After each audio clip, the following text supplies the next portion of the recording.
it's your boy Rev here, and today it is a very, I wouldn't say special day, but it is a very sad day in history for people who died 19 years ago on this day. And prayers go out to their families, of course, and always know that this will always live on in history, and this will never be forgotten by anybody or anything. So, um, I'm pretty sure you already know what the video is already going to be about. You saw the thumbnail, you heard me talk for like the first 30 seconds.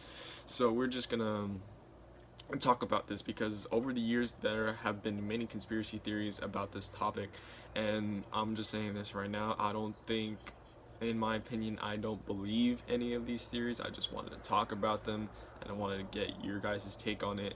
And I know I've been getting comments saying like, this is a weird series, I don't know why you're doing this, I don't know why you think this is good, like your information needs to be more clear. Like, seriously guys, like, you don't have to watch this series if you don't want to. I just find it interesting because since I'm taking government, I would like to learn more about these theories about government, because there have been many theories, and some of them actually have some will to get people to believe in that theory as well. Even though I'm not one of those people, I would just like to read about it, you know.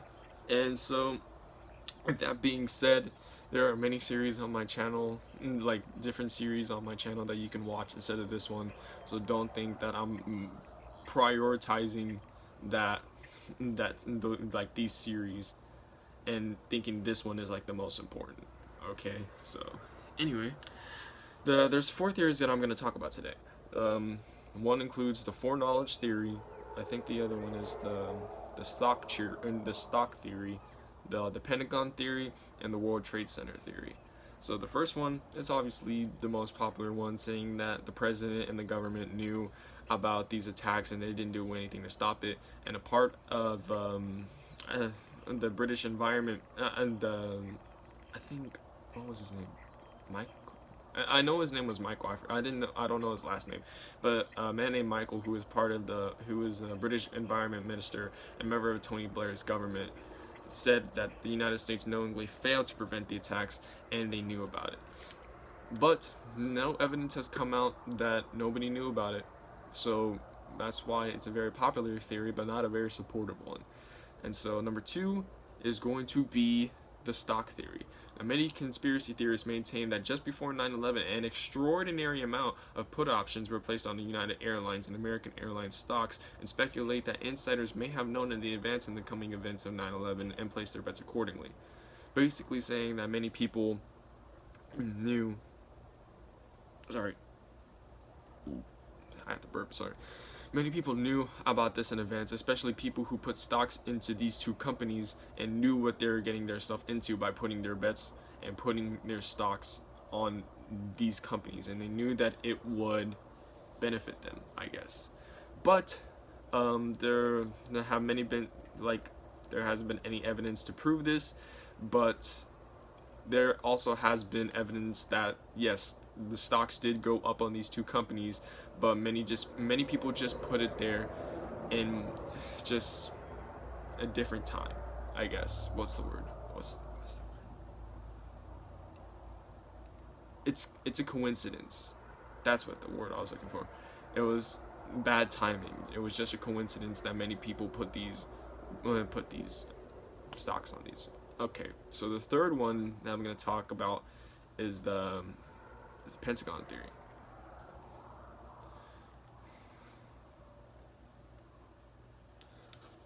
This one's hard to talk about. So, yeah, this one is kind of hard to talk about because there actually is footage about the Pentagon, about the plane hitting the Pentagon, and it's kind of hard to see. So, a political activist, I don't know how to pronounce his name. I think it was like Thierry Meisen, I think, yeah. And the filmmaker Dylan Avery claimed that American Airlines Flight 77 did not crash into the Pentagon.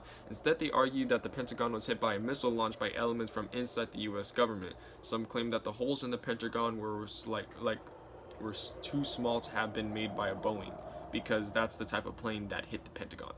So people are saying that, how can the size of this plane actually make these big holes in the walls? Like, it doesn't make sense to them. In response to the conspiracy theories, like claims of a missile hitting the Pentagon, I think a professor from Purdue University argued that a crashing jet doesn't punch like a cartoon-like outline of itself into a reinforced concrete building. When Flight 77 hit the Pentagon, one wing hit the ground and the other was sheared off by the Pentagon's leading load-bearing columns. So this guy doesn't believe them, and the only reason why that the conspiracy theorists and the political activists and the filmmaker actually believe that the missile hit the Pentagon is because there actually is footage of the plane actually hitting the Pentagon. But since the security camera footage looked at it, and if you can see it, like, I'm not going to show you guys the footage because I don't know if it's going to get me like copyright claim or anything like that, but still, there's footage of the plane actually hitting the Pentagon, and if you slow it, or if you just watch it normally, you can barely even see that it looks like a plane. All you can see is one frame of the tip of the plane, and then just the explosion, because I guess it happened way too fast for the security camera to actually pick up the footage. So, with that being said, they looked around for the remains of the plane, and turns out the theory was false, and they actually did find parts of the plane, because no parts of a missile would actually have the different parts of the plane, and people knew that the difference of plane remains and like missile remains. So and then the last theory is the World Trade Center theory. Now, everybody knows why the World Trade Center actually fell and collapsed. It's because of the two planes actually hitting the buildings, and they couldn't support it enough, and the fires and the smoke and everything else caused the towers to collapse. But controlled demolition conspiracy theories say that the collapse of the North Tower and the South Tower was caused by explosives installed in the buildings in advance. So, I think there were 4 theorists from a university I forgot the name of. They argued that the aircraft impacts and resulting fires could not have weakened the building sufficiently to initiate a catastrophic collapse, and that the buildings would not have collapsed completely, nor at the speeds at which they did, without additional factors weakening the structure. So they're saying that whenever the plane actually hit the building, they actually hit the bombs inside of it as well, and the bombs that are installed in it. But many people have their own opinions on this. There are some evidence that this is false. Like most of the evidence is that this is false, but some of the evidence is also true, because it's false because nobody saw any security cam footage, or nobody saw anybody install the explosives, and how can that actually be a thing whenever there's over 100 floors in these buildings, and nobody saw them? So nobody actually saw the people place the explosives, so that is what makes the theory false. But and the part that makes the theory sort of true is because whenever they're looking for the remains of the buildings, there's actually cases of thermite in there. Probably it could be from the hijackers who probably had bombs with them on board, because if you listen to the audio calls, there were hijackers that did have bombs on them, or say that they had bombs on them. So that can actually be a factor of that, and that can also make the evidence false at the same time. But still, I just wanted to talk about this because I feel like these theories are not true to a sense, but actually have some realistic perspective on what actually happened during the event. I'm not saying that this is true. I'm not saying that any of this evidence is true, but many conspiracy theorists actually believe that this is true, and this is the government's fault, and this is it's nobody's fault except for the people who actually did the attacks. And there's also one little mini theory that I actually want to talk about, as there were Israeli cover-up agents, I guess.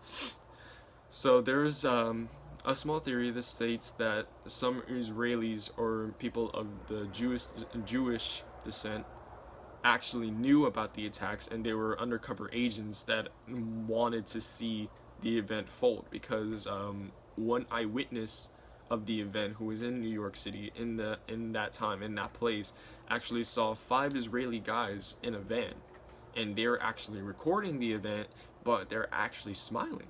Like, they're actually smiling and they're happy.